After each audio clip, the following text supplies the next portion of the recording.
Now, this truth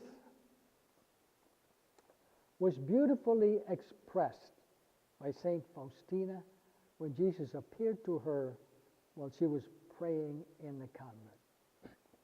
Jesus said to her, "My daughter, if you wish, I will this instant create a new world, more beautiful than this, and you will live there for the rest of your life." But Sister St. Faustina said, "I don't want any worlds, Lord. I want you, Jesus. I want to love you.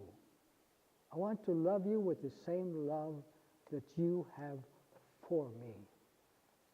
I beg you for only one thing, to make my heart capable of loving you. I am very much surprised, Lord, that you offer me these worlds. What are those worlds to me? Even if you gave me 1,000 of them, what are they to me?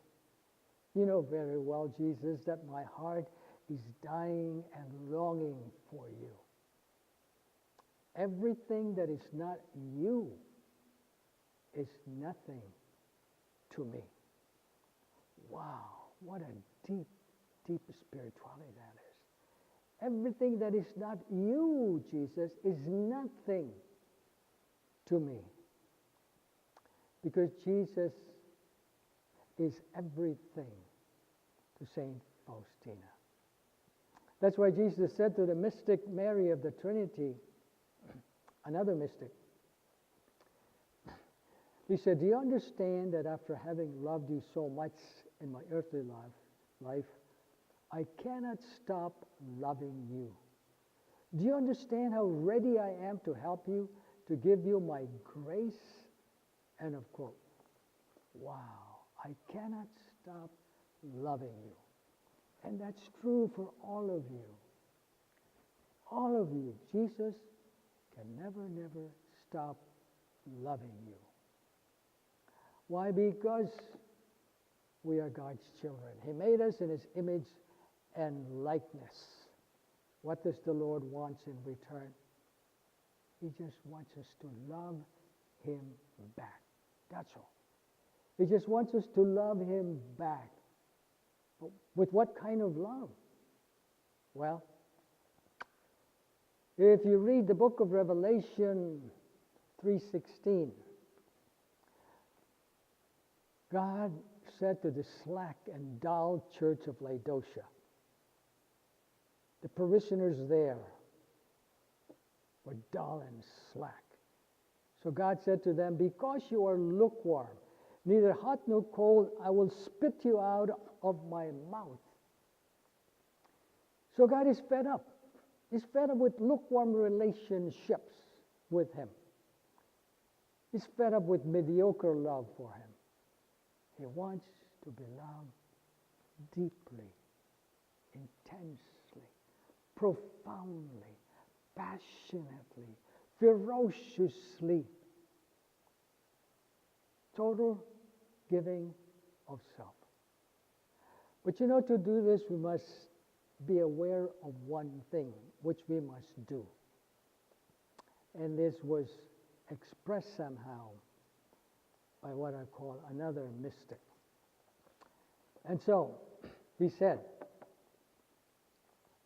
to laugh is to risk appearing the fool.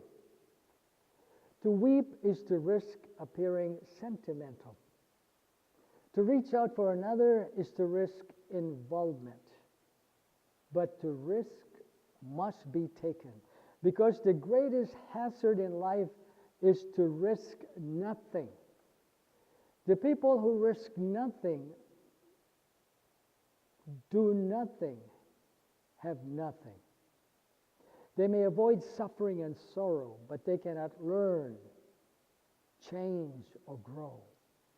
Chained by their attitudes and complacency, they are slaves. They have forfeited their freedom. Only a person who risks is free. And the greatest risk is to fall in love with God. For therein lies the greatest freedom and the greatest joy. Let me repeat that.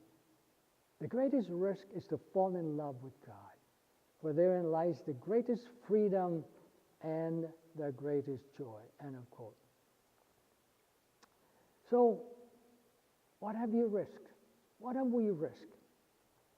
Have you risked sharing your faith with others? Have you risked sharing God's love with others, especially those who are lonely, abandoned, and forgotten? Did you risk giving a cup of cold water to somebody who's thirsty, to somebody who's needy, somebody who's forgotten?